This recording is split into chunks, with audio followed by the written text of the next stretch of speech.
Today, we've got a seller back on the show who was able to 10x what she did in 2021 last year. And that's thanks to using some Project X strategies, but also combining that with looking in Facebook groups for new products. How cool is that? Pretty cool, I think.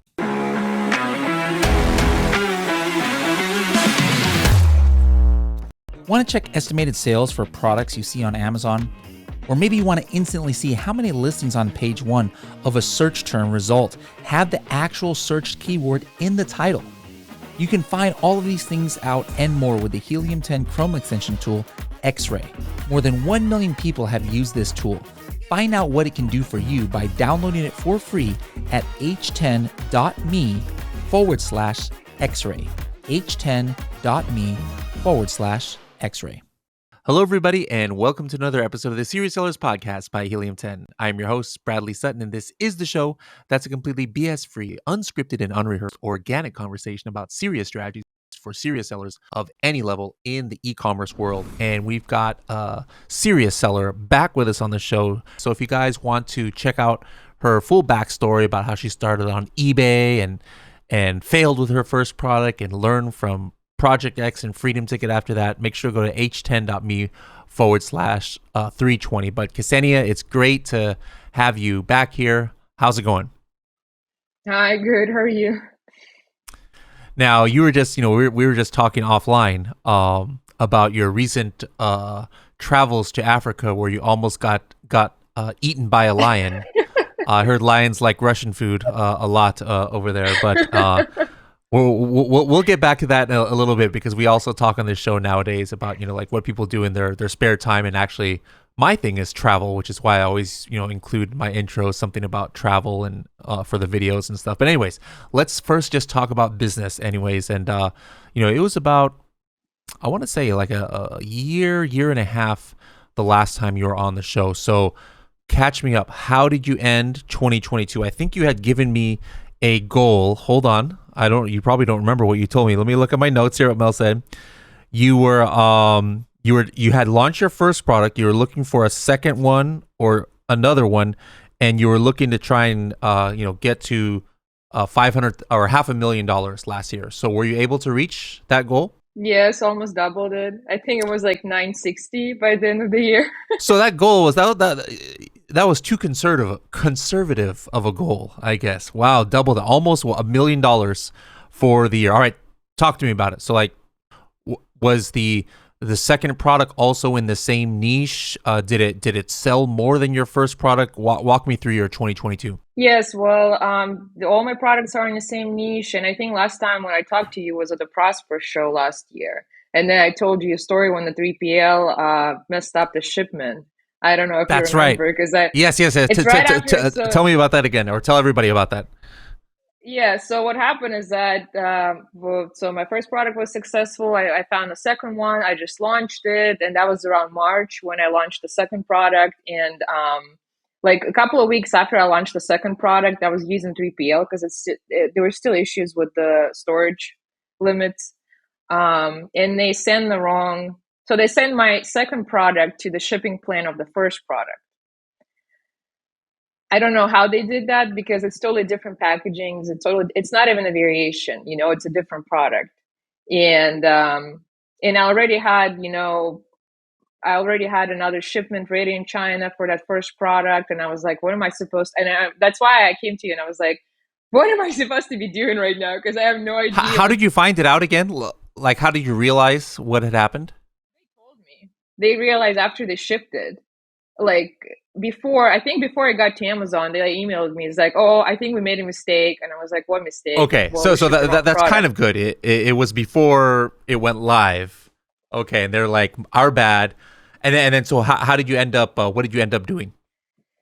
Well, I first closed all the listings because I was like, okay, let me think about it because I don't want to, I don't want them to start receiving because it's not even a different color variation, it's a different product. So I was like, let me see what's happening with it. And then I started talking to different people. I talked to you, and that was like a week after that happened. And I talked to other people, and nobody knew exactly what Amazon was going to do because it's not like it happens often. And so I just decided to remove all the first product from Amazon. I decided to remove, I think it was around 1,000 units. because I wasn't sure if they're just gonna relabel it. So all of the first product and the second product you had to remove because So you I didn't knew know. that they shipped the second product for the shipment plan of the first product. So I knew that the second product is fine, it's not messed up, but the first one was. So, and I didn't know what Amazon was gonna do with it. I didn't know if they're gonna Okay, okay. relabel it or if they're just gonna. And what ended up happening is that when I removed everything, because I removed some to my house, so I removed some to 3PL, and it was depending on a warehouse. So some of them treated it, so scanned it right and put it on the right shelf, but then some boxes I received when they relabeled it. So on one product there was a SKU of another product. So they relabel it the wrong way. So it wouldn't have been a mess if I wouldn't remove it all. I'm glad I did it. How much was that first one selling? That one like per day that you had to stop it. I think it was doing 40,000 a month. So what was it? Like, So basically every day you're losing over $1,000 because of this. yeah. But And I already had a shipment in China literally being inspected that week for that first product. And I was like, well, how am I supposed to be shipping it now? Because I have to remove everything. So I ended up creating a new listing, but then I merged them. I did it as a variation so I don't lose the reviews. But so at the same time, when I'm removing the first one, I already like relaunched under a new listing with the new shipment that I got from China. So I was total mess. And you know me yeah. having the first success with second product and being so happy, and then there's this huge thing comes in that literally like stops everything. How long did it take for everything to get like all right? You took out the you sent back the inventory. They checked one by one, relabeled it, got it back to Amazon. Like how long from the time that you realized this problem had happened to now product one and product two are back in Amazon and everything is going again? I think 3 to 4 months probably, from what I Oh my remember. goodness. Wow. Yeah. That took a Well, long because time. they don't remove it by batches. They remove it, by sometimes they would get 1 unit in a box. Sometimes they would get 2 units in a Yeah. box. So, and then the And, 3PL ended up even they didn't want to redo it for free. They were like, well, we're gonna have to charge you because we get like 2,000 boxes here, or more than that, or whatever. It's like we're gonna have to well, charge you. I hope you fought that, right? Since it was their Well, yes, problem I in the first did. I place. did. It was so stressful. It lasted with them. I've been discussing. I was talking to an owner for a long time because I was like, guys, you did this. You know how much money I lost because of you. So, and then you want me to pay more. And what their point was, they wanted me just to wait. They're like, oh, just wait until we remove everything and then you can start selling. I was like, it's gonna take 3 or 4 months for me to wait. I can't wait. I need to do a new listing and relaunch with the same boxes but under a different listing. So basically, what you did was that one SKU you kind of had to permanently, or not permanently, but at least 100% close since you never know how many was still left. And then you started another SKU for the same listing, so that it was had a different, so that it had a different FN SKU, right? Yes, and I merged them so I would have the reviews. So that way it will technically it's a different SKU, Oh, so but you I actually still made a new ASIN, not just a new SKU. yeah, so I made a new ASIN and I made them as variations. Like I put it in like a size variation so that way it still keeps all the reviews. And Mm-hmm. now actually because then I had another issue with the same product and now I'm actually using the first listing for the actual variation. So I'm still keeping all the reviews. Okay, interesting. Because I think another option for people who something like that might happen is, you know, what you did was right. You closed the listing because you don't want any of the you don't know which one was contaminated units or units that had the wrong sticker on it. But another thing that somebody could do is under the same ASIN, just create a new SKU, um, and then send in inventory because when you create a new SKU, it creates a Mm. new FN SKU. And then you don't have to worry about merging or reviews or anything like that. And then you also don't have to worry about ones of that original FN SKU getting out. Right? Theoretically speaking. But the way you did it is probably a little bit safer, but just a little bit harder. So 3-4 months. Were you able to regain that momentum on the first product, or being out of stock for so long and having the listing closed? Did you lose ground to competitors, or what happened? Oh, I never used that that listing from the one I had to close since I started selling a couple of weeks after it happened under a new ASIN. I was still fine because I still didn't have too much competition. And when I started, I was the second person selling that product. And by the time it happened, I was still the second, still nobody showed up. A couple of months later, though, I got a lot of Chinese sellers that copied exactly what I was selling. But at that point, it was fine. So, How was it that you were able to pretty much like 4x what you did the previous year and even double your original goal? Like, which product took off so well that exceeded your expectation? Was it that first one, or was it the second one, or did you launch a third one? well, in total, right now, I have four products with variations. So it's 8 SKUs in total. But one actually launched this year, so I ended up last year with 6 SKUs. It was the second product that took off more, but also what happened when I launched the second product, and after I had to relaunch the first product, I got a bunch of the Chinese copycats that covered exactly the same of my first product, and they just dropped the price, and so I started losing a lot of sales because of that. So I had to redesign it. I had to redesign the first product that way it's a bit different, and I was able to file the design patent on both of those products. So I don't know how long it's going to take to get it, but I filed it that way that So did you put all patent the pending on the listing? yes, yes, I did. It didn't stop though, some people, Mm. because on my second product that ended up being like the best seller of all my products, by the end of the year or like by the beginning of end of the summer, I would say I got like 2 or 3 people who copied exactly the product, even the pictures, and I think they just copied my listing, like the bullet points and everything.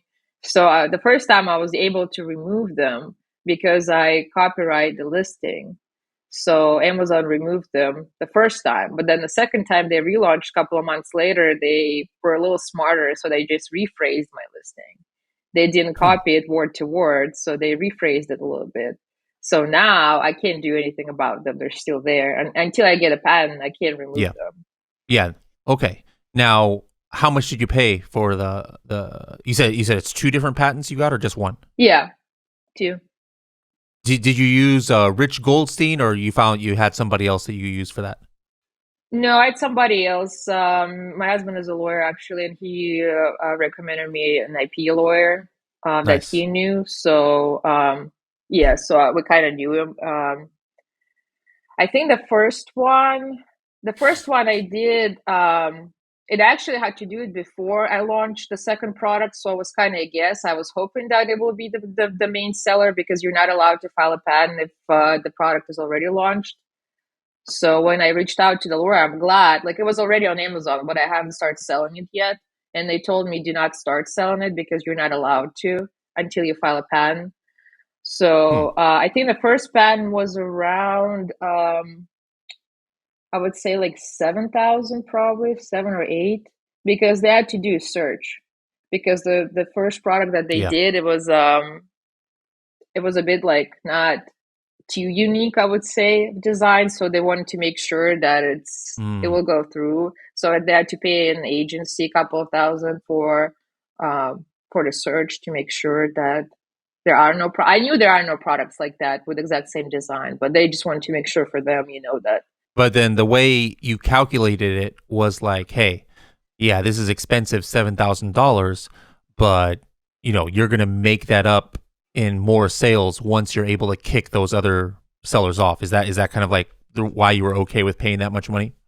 Yeah, well, because I already learned on my first product that 3 or 4 months later, after I start selling, and the Chinese copycats, they see that there are sales, and they're gonna show up with a price that almost 30-40% less than I'm selling.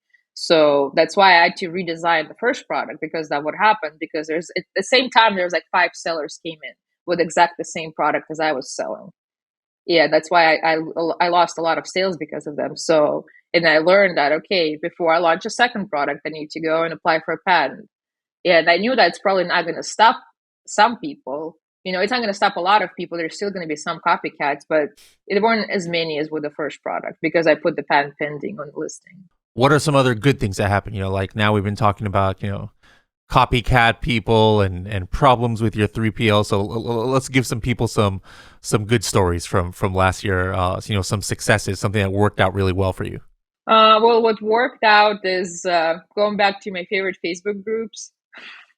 Is we talked about it where I found the ideas because I use the Facebook groups and all my start from the first product and then to all the other product I launched, all the ideas I got from the Facebook groups. So what happened is that because it's a community of probably 20 or 30,000 people. It's not my Facebook group, but it's a Facebook group of the people who use since I'm selling accessories to a product. So it's like, oh, if I'm selling like a case for an iPhone, so that's like an iPhone user group, for example. And I see sometimes they talk to each other. Oh, that would be so cool to have this product. And I was like, okay. And I constantly read the groups. I see what they're talking about, what they want to see. And I was like, okay. And I see like 100 people wanting the same product. And they go on Amazon, I don't see it. And then I go to like Etsy or something like that, and there is like a handmade version of that product. And I was like, well, I think that's a pretty good idea. Even though there were no like with I think with my third product, there were no exactly search terms on Amazon for that exact product. But I saw people in Facebook group that wanted that product. So I kind of risked a little bit with that, and but I saw people literally asking for it. So like almost all your products, you kind of did use the Project X strategy, of searching off of Amazon for the demand. You just kind of enhanced it further because that's not something that we did. We didn't think about looking at Facebook groups, but let's talk about that a little. Let's talk about somebody else. You already have your strategy down, but like let's say somebody else is out there. Maybe they don't have a product yet. They don't have a niche. How would you suggest to them to find, first of all, Facebook groups around different niches, or do they need to pick a niche first and then try to find the Facebook groups in order to see the ideas?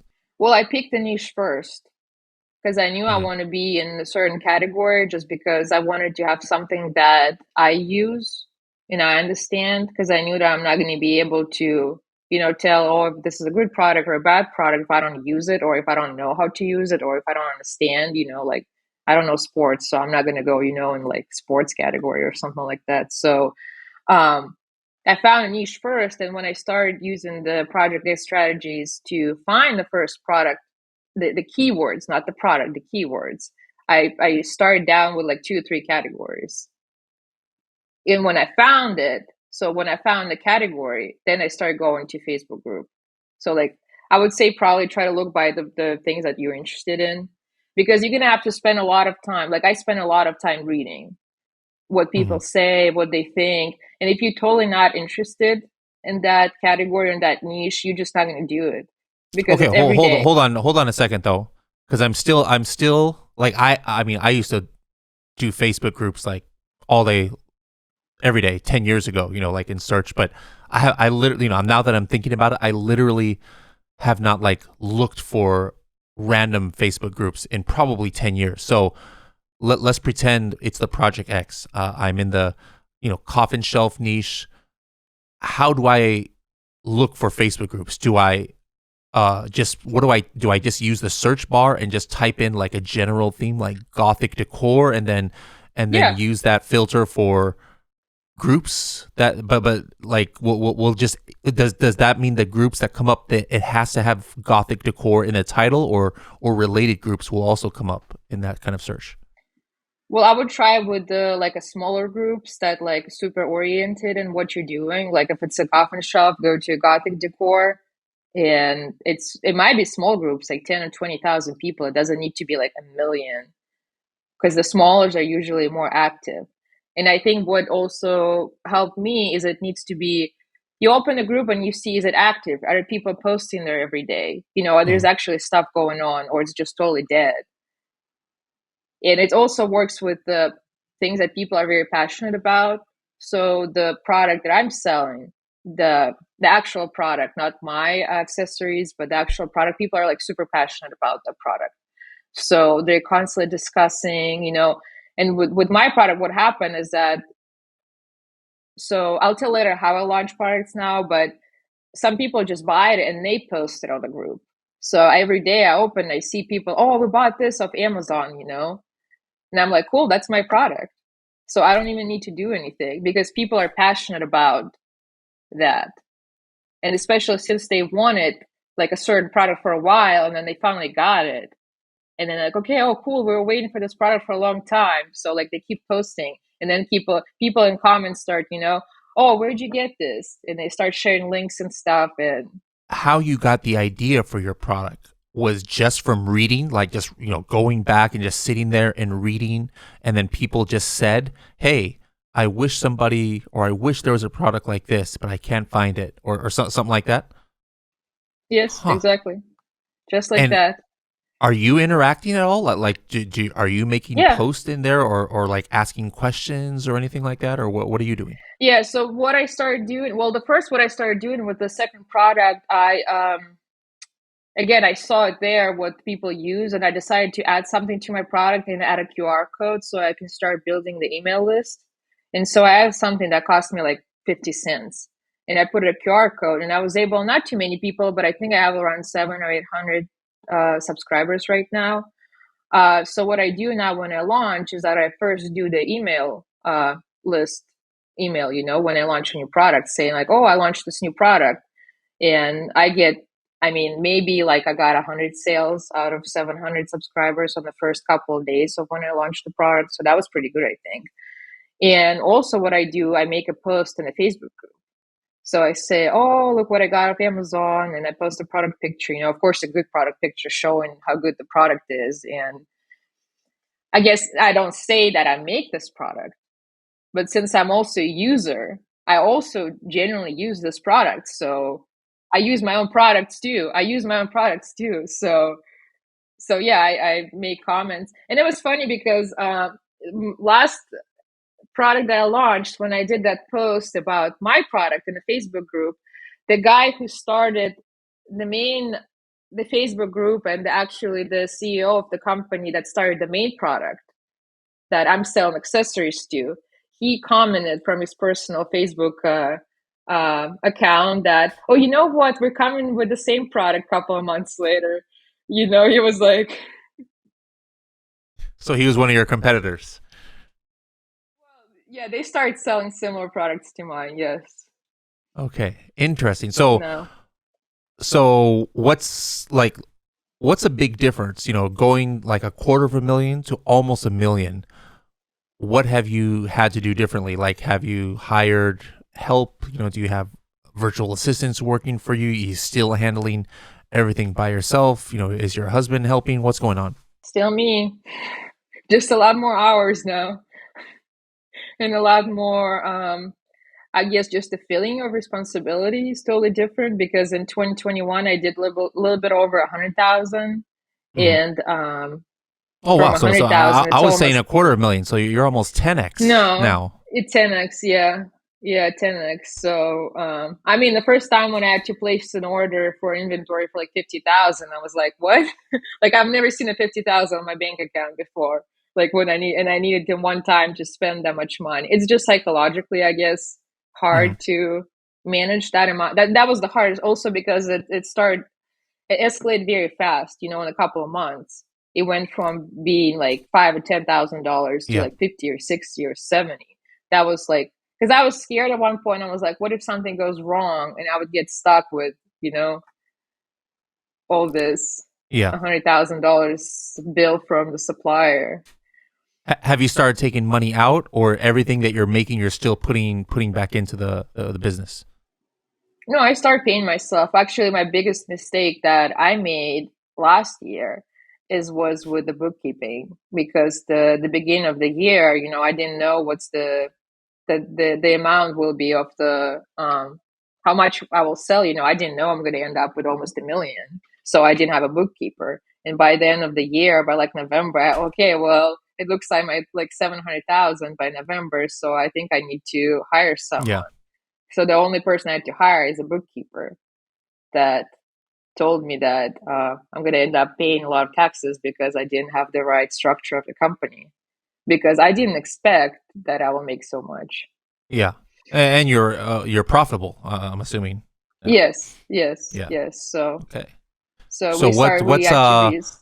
what's something that you've done to reward yourself with your newfound earnings? Did you buy yourself a car or something like that?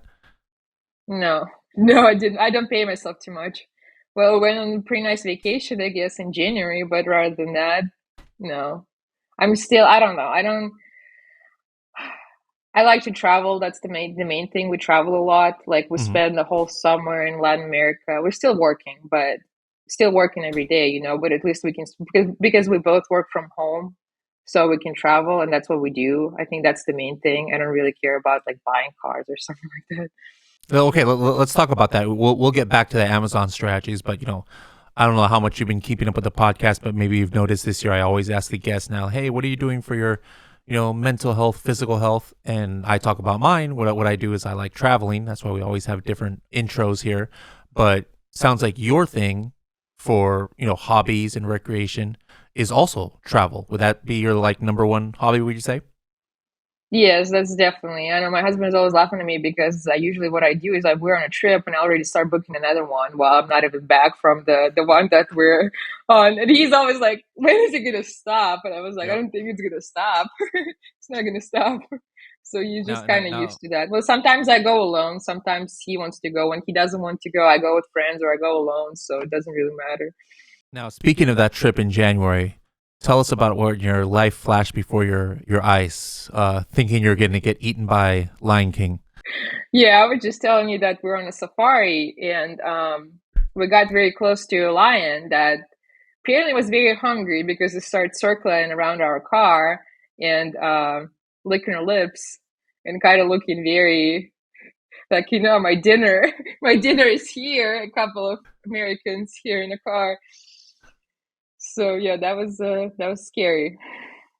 But that's the kind of experience that maybe you wouldn't have had before Amazon, or maybe it would have happened to have a lot later.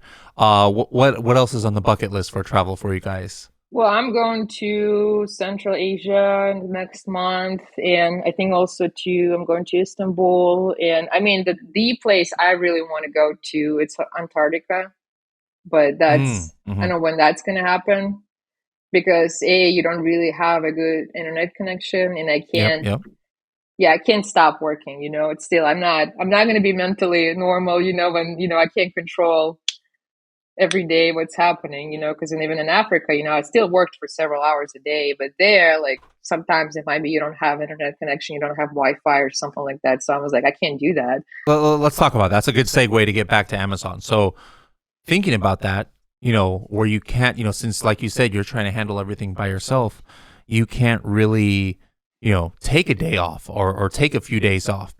So have you thought about that? Like, are you going to try and, maybe hire somebody remotely or something like that to help in the future? I don't know. I mean, I think about it. I mean, it's kind of easy right now since I have a bookkeeper, so at least I don't need to handle that part. I have a lot of freelancers, and I have a pretty good list of, a checklist of how I launch products, how I prepare launching products. So I do exactly the same thing every time. And I have freelancers, the same people that I worked with for like over 2 years right now. So the same photographer, the same editor. So I kind of know the result I'm gonna get. So I'm sure and what's gonna happen. So that makes it easier. But yeah, I don't know. I guess I'm kind of used to not having days off like Okay. normal people, when So, they. but you do have freelancers and stuff. So that's a start. That's a start. Have you seen the new Insights dashboard on the Helium 10 on your Helium 10 dashboard when you log in, like a completely new interface? No, I think I had issues with logging in because of that, because I think it was updating a couple of like a week ago or so. I Okay. couldn't log in and then I didn't go back to it after that. Okay, so I mean, by the time this episode comes out, I'm sure you would have seen it. But basically, what it is kind of like this new dashboard that everybody has access to, who has either the old Diamond or scale your or the new scale your business plan. But what it does is it's a little bit, it's almost like a virtual assistant because it's taking actions and like just giving you the results. So like some people check their keyword ranks every day, right? So instead of that, we're gonna let you know, like, hey, this keyword dropped in organic rank. Hey, this product, this keyword dropped in sponsor rank. Some people are monitoring their PPC like once a week. Instead of that, now all of a sudden you're going to get a message, hey, did you know that, you spent 60 clicks and $30 on this keyword and you didn't get any sales? We suggest pausing it. So it's kind of like taking actions that maybe you do normally or you hire somebody to do, and then we kind of do it in the background and just deliver the results. So with that in mind, and I know you haven't seen it yet, what would be on your wish list? Like, what is something that in Helium 10 or Seller Central you find that you're doing daily or weekly or bi-weekly that you would like to see automated? Like, if you could just snap your finger in and boom, it's going to appear in this new Insights dashboard. Can you think of anything that comes to mind that would save you a lot of time? Well, the most I guess I struggle with is the inventory management. And I know there is a way to track it, but I don't find it very easy to use, I guess, for me. I don't know, because it's not, maybe I'm not putting the right data in. I don't know what's happening, but I don't see it as like very reliable, because the sales changing month to month. So Mhm. I think that's the That's there. notifications that I would Well, like to get. that one's actually already there. But if you don't have it set up, like you said, if you don't have it set up right in the inventory management, then it's not going to give you the right information. Like, we have different algorithms that can actually even track your seasonality, if you've been selling for more than a year, and then tell you like, oh yeah, hey, you're probably going to need to order more. So you and I should schedule another call offline, and then I'll show you how to how to do that. But absolutely, that's one of the things in Insights Dashboard. What else are you doing regular? Like, something you just mentioned, something that, oh man, you feel like you could do better on. But what is something that, hey, like, this is just my routine, this is what I always do, either in Seller Central or Helium 10? Well, I mean, the PPC, and I tried doing off Amazon advertising, like Google Ads didn't really work for me. So I just do only PPC. And since I launched a lot with the email list and the Facebook groups, that makes it easier also. Um, it's not about like doing daily, but I guess it's about just the way I launched and prepare for products. It's a list of things I do before I launch. How to send the samples to like a photographer. Hmm. Make a list of the instruction how to take pictures for the photographer, because I usually send them the detailed, list of how I want the pictures to be taken, what angles, because I usually do pretty detailed research about what works, what doesn't work in my niche, so they usually know what exactly to do when they're taking pictures for my product. Okay. Are you planning to launch any more soon? Yeah, I have one that will be launched. They're gonna start manufacturing it, I think, next week. So I mean, hopefully in like 2 months that would be launched, and another one I'm working on right now. What's your current strategy that's been working for like getting to page one on your main keywords, and what you're planning to do for this next product that's about to come out? Well, the first thing I do is the wine reviews. That's the first thing I do. I usually give away around, I think, 30 units. That was the maximum that I could do. And I usually get about 15 reviews, 15 to 20 reviews probably from that. Then what I think works the best for me is, of course, I do PPC, start from when I launch. But what gives the most is when I do the email list and I get sales from the day one. And usually it's a lot of sales because people start clicking on the email, and they start buying. And Amazon sees it as like an outside traffic. I also use the affiliate links there too, so that way I get some sale on the fees when I do my What email about list. Amazon attribution? I wonder Well, if yeah, that oh, one would that's work. what I'm talking about. Oh, Yeah, okay, that's what okay. I'm talking about. Yeah, so for Amazon, it looks like, okay, well, this is this new product that's been launched today, and somehow people start buying it from day one without any reviews, and it's coming from outside of Amazon. So for them, Yeah. it looks like, oh, wow. And the same when I post the Facebook link to the product in the Facebook group, I also Hmm. use the Amazon attribution Yeah. affiliate, I guess that's Cool. called. All right. Well, just like we did last time, we have this the 60-second tip. So, what's a 60-second tip or strategy, something that you haven't mentioned that you think that you're doing that's kind of unique that you think other sellers should do? I mean, you talk a lot about unique things today, Facebook groups and email list and things like that. But what's something else that you haven't talked about today? Well, I think I actually saw the tip here in a podcast. I think it was a couple of years ago, and I started using it. It's about the travel hacking, the credit cards. I think that a lot of people not using it, and it's just kind of like I don't understand why people are not using it because last year when I had to start buying a lot of inventory, I didn't get any loans, but I had to use a lot of credit cards. And when I opened the right credit card, I have three times points on the ad spend. I had to buy inventory with the credit cards because when I went from 10,000 to $70,000 sales a month, I need to get money from somewhere, for sales not to stop. So I had to use a lot of credit cards. So that way I earned a lot of points. So when we went on a trip, we were Wait, able to hold fly on, hold on. business class. How did your suppliers accept credit card, or how do because most suppliers need like wire transfers, but how did you use a different service, or how did you use credit card to pay for your inventory? I just had to ask them to do the Alibaba.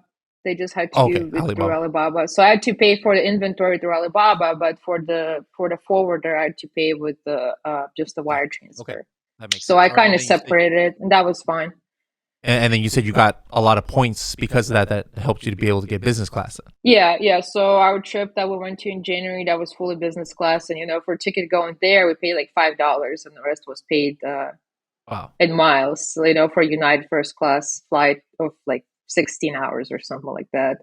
So that was solely because of the points that I earned with with my business. Now, what's 2023 going to be? Do you have a goal of what you're going to hit, and also are you going to launch in any other marketplaces like Walmart or Shopify or anything like that?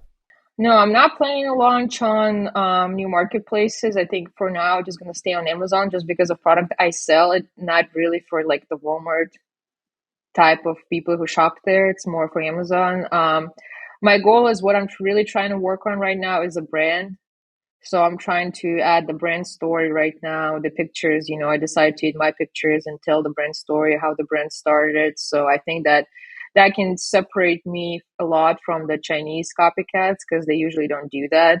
And I think there's going to be more trust because a couple of months ago, I started recognizing that people started actually typing in the brand name on Amazon. So there started being a search, That's great. for the brand name. So I was like, well, that's good.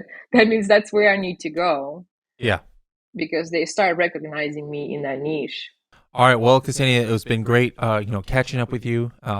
Congrats on all your success, and let's see, who knows? Last time you doubled what your goal. So let's see in 2024 when we bring you back on. Let's see how you're doing. Remember, guys, it all started. She learned completely, from Project X and Freedom Ticket, and now, she's flying business class to Africa to get eaten by lions and living her best life. So you never know what you can get from free education out there. So we look forward to having you on the show again, and wish you the best success for the rest of this year.